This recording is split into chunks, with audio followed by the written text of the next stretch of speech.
And I saw the specialist and he said, you have aggressive cancer in your tongue, tonsil, and lymph nodes.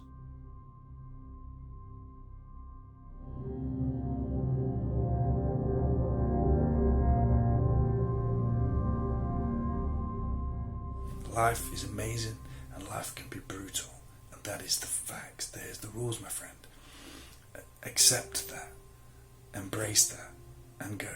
It's not always going to be bad, it's not always going to be good. If there's something you can change, if there's something you can do, then great. So I'm going to do everything I can. I went to the gym again this morning. I can't do a lot, but I went for a bike ride on Saturday. Again, knackered, tired, but I will still continue to go.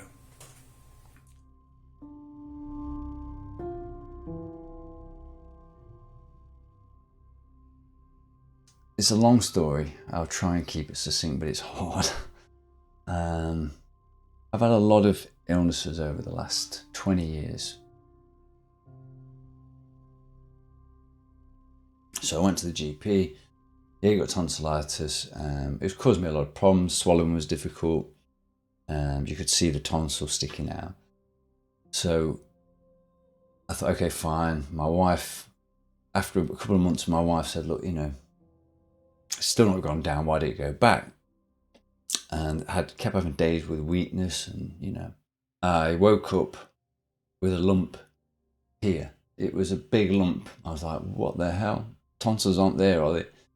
So I phoned 111. They said, look, you need to go back to the GP and demand that they put you through to a specialist. I had a few operations that took biopsies of various lumps.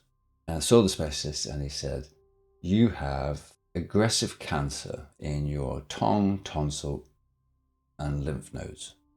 That was, I don't know, nothing shocks me, I don't think, anymore. But yeah, things are what they are. And anyway, I had a PET scan, which is like a CT scan type thing. And they basically showed me, and it zooms in on the top of your head if you're lying down, and they said anything red is bad. And I remember thinking, okay, so they showed me and it zoomed in and literally my head lit up like a Christmas tree. Apparently I had 2 primary cancers and a secondary.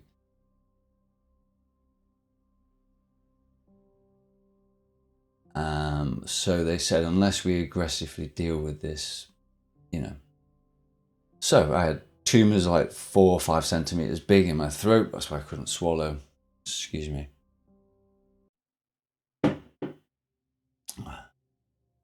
I still struggle swallowing now. So yeah, I had to have a stomach peg fitted, which is basically like a tube fitted into your stomach, straight in, so they can feed you, because I was going to keep losing weight.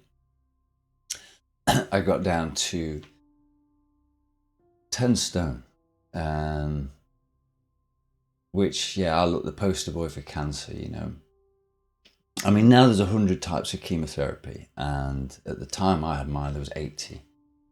I had to have a concoction of 3 or 4 in one go.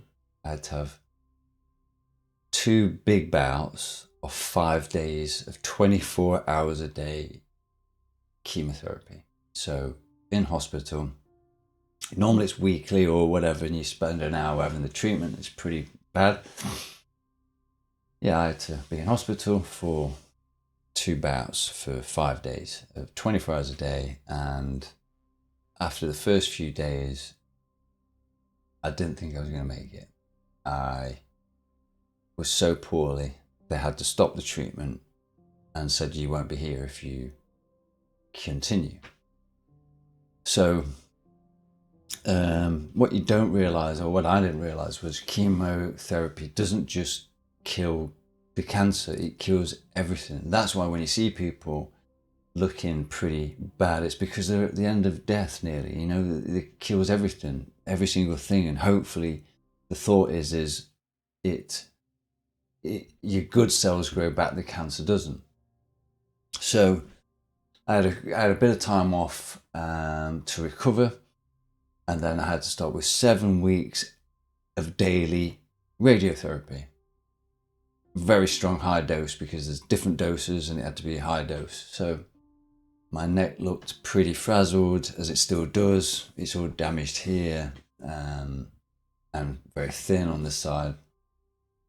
I've got, and because of chemotherapy, you get toxicity, and I ended up with peripheral neuropathy, which is nerve damage. So I have problems with my hands and my feet, and I'm always cold, and so it was rough. It was very rough. There's lots of other things. If anything, you're going to have dental work you have to have done before your treatment. So I had to have a wisdom tooth out, because you can't have any dentistry done for 10 years. I think it is, like extraction wise, because you keep bleeding. It weakens the bones. It's pretty brutal. My treatment finished in January of 2020. I was very weak. I was in bed for a couple of months trying to recover. And then in March of 2020, COVID came out.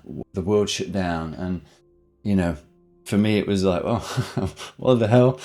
I've just got out of bed and you can't go out. You can't do anything anyway. So I had a video call a few months later with the specialist. And the specialist and the team were absolutely amazing. I cannot thank them enough. So she had a video call, and me and my wife sat in on it. And when you see someone on the video and you expect them to be, and it wasn't. It was, she looked fairly forlorn and a bit shocked. And I thought, well, here we go. So she said, I don't know how, but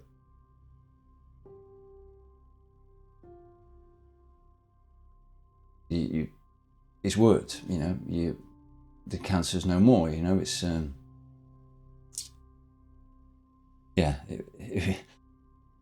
pretty crazy.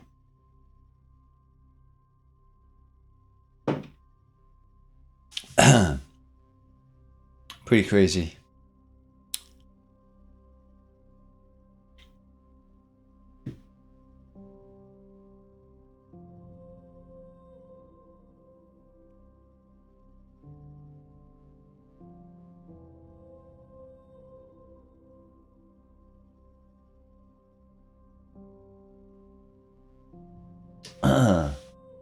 Sorry about that. Well, yeah,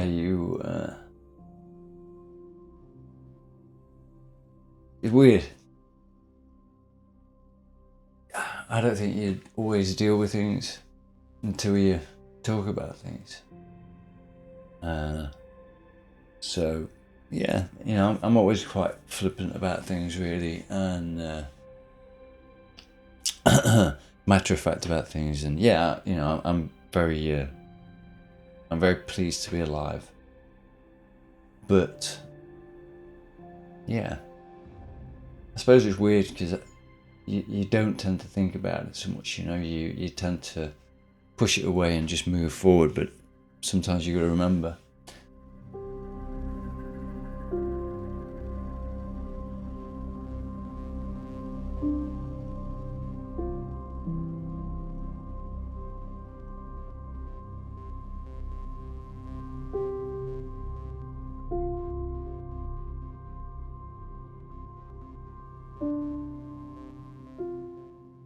So, I appreciate all the support and the love and the thing, what everyone's given me.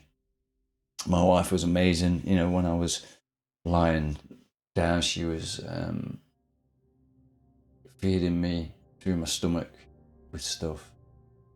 I got rushed into hospital several times due to high temperature, low. I think one time it was 42 temperature. Next one, the week literally after was 32, so it just went, So, kind of crazy journey, and I don't feel, and I never felt like I beat cancer, because I just turned up and people looked after me, and my little body, after what it's been through, has been,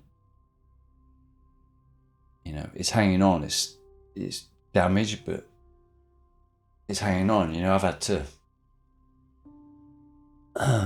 learn how to button a shirt.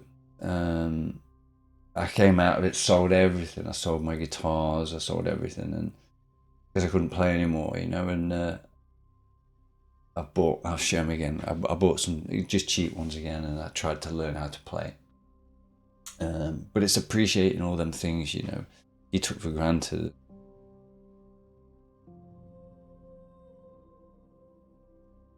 Weirdly enough, cancer's taught me to appreciate life. So when I had the breakdown, you know, I was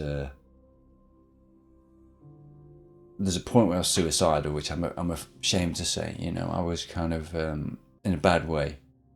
My wife used to come home and think, am I going to be here? You know, I was so down. I was put on suicide watch, which I know is like, you're going to do it. But I think I was so down I couldn't even be asked to, you know, kill myself. But since then, life is a gift, you know. I'm so thankful for being here, breathing, being able to see my kids grow up a bit more, spend time with my wife, my friends, the people I love, and appreciating little things like the birds, the blue sky, nature. You know what I mean? It's all them things that you don't fully appreciate until your time is, you know. So my wife's been amazing. She's kind of working part-time, so we've got a bit of pin money. I worked hard. I paid the mortgage off just before I think I had the breakdown. So I think it was just as soon as I knew, I think that was it. My body just went, all right then, you know, you've done your bit. You're kind of done now. So yeah, I mean, life taught me and kept giving me, in my opinion, wake-up calls, and I didn't heed them, listen to them, and now I do, you know. So it's a question of appreciating the little things now. But people have dropped off along the way, you know. That's the other thing people don't tell you, is people think, oh, you've got cancer, I can help, I can this, I've got a friend of this. And as soon as you've stopped, some people don't want to know, you know. And that was hard. I mean, I came out of the treatment and I lost my business. We had family who had miscommunications with my wife, so I didn't speak to my mum for 3 years. Or my sister, my neighbours, or my in-laws, and they were amazing while I was ill. Just coming out of it, they decided to build a gate between the two houses and didn't ask. And yeah, we don't speak now. But I'm thankful for what they did to help me. And you know, my best friend Pete was amazing, and he's helped me get through this still, you know. So my wife and my kids. So I'm thankful to them people, and they were amazing, you know. I can't thank them enough. Whatever you say is not enough, you know. I know they're doing the job, but again, it's not enough. Didn't think I'd get emotional during this, but there we go. But yeah, thank you for sticking, hopefully, to the end. Yeah, thank you for watching. I appreciate it. And hopefully I'll see you in the next video. Thanks again. See you.